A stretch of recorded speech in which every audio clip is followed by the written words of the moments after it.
To promote their third album, the band embarked on a major European tour.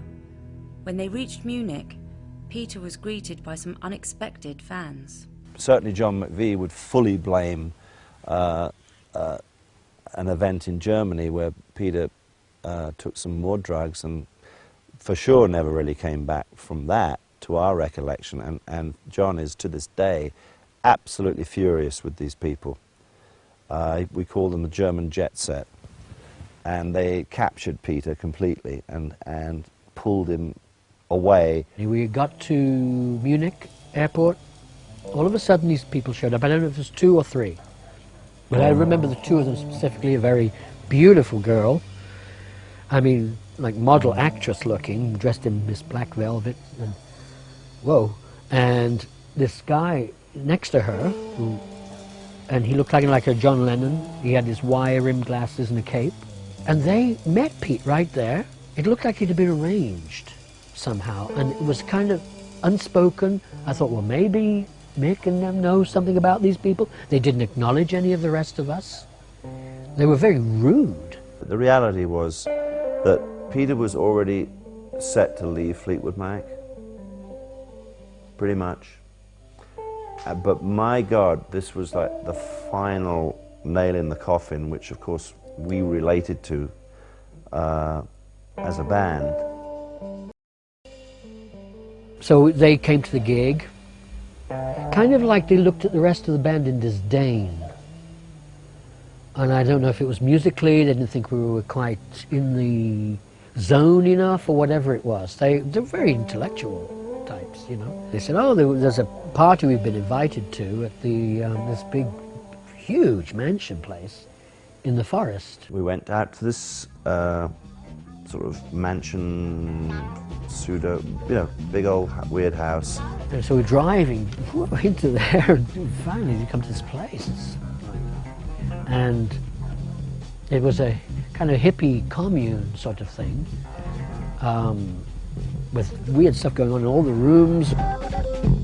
That girl was there. She was one with the psychedelic painted walls and everything, but a rich, rich place. There was definitely some money flying around.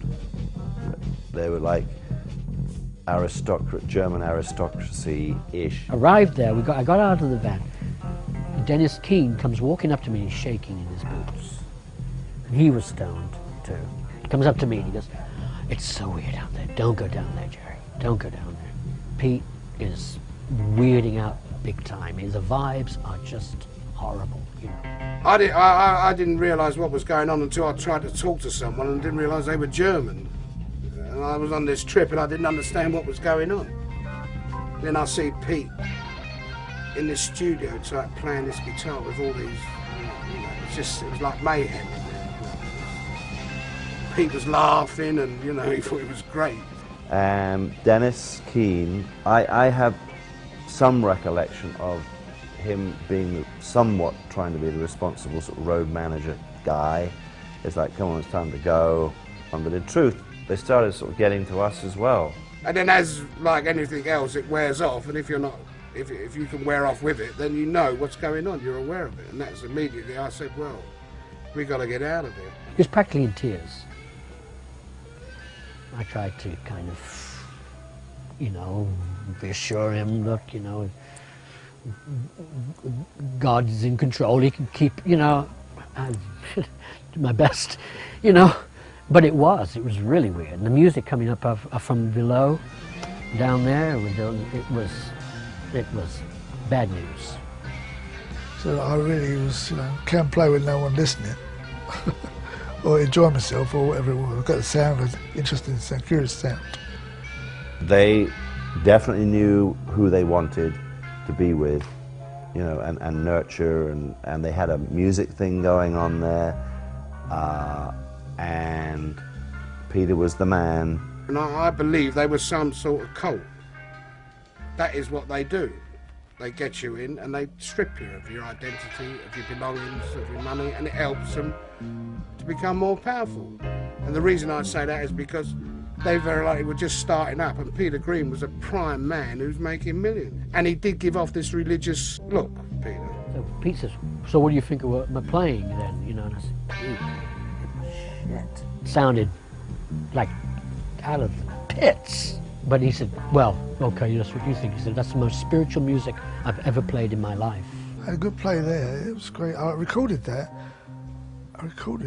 Or I didn't record it, someone recorded it. And they gave me a tape. And that one girl was there. She was taking nude photographs in one room. The chap who John has a distinct disdain for had an incredibly beautiful girlfriend or wife. Stunning. And it was all very, yeah. There's other people playing along, and then playing with a few of us just fooling around. And it was great. I didn't know where we were. But when we used to play Europe, I'd always have a box of matches or the key of the hotel, so I knew. That's how I phoned the manager up and said, you've got to come down and get us out of here. A couple of times I'd look and he'd be sitting in the back of the car with Danny, and he'd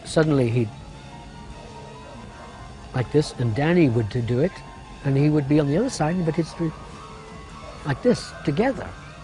And I can't remember how this, they were locked in something together, and it wasn't good. Peter Green and Danny Kirwan both went together to that house in Munich. Both of them took acid, as I understand it. Both of them, as of that day, became seriously mentally ill. I think it's too much of a coincidence for it to be anything other than taking drugs. It's as of that day, and I think if you speak to Meg and John and Jeremy, they would tell you exactly the same story. You know. For me, yeah. I think that was the fork in the road. Buggers. After the cathartic experience of Munich, Peter was growing more disillusioned with the constraints of the band, and during the European tour, he finally decided to leave.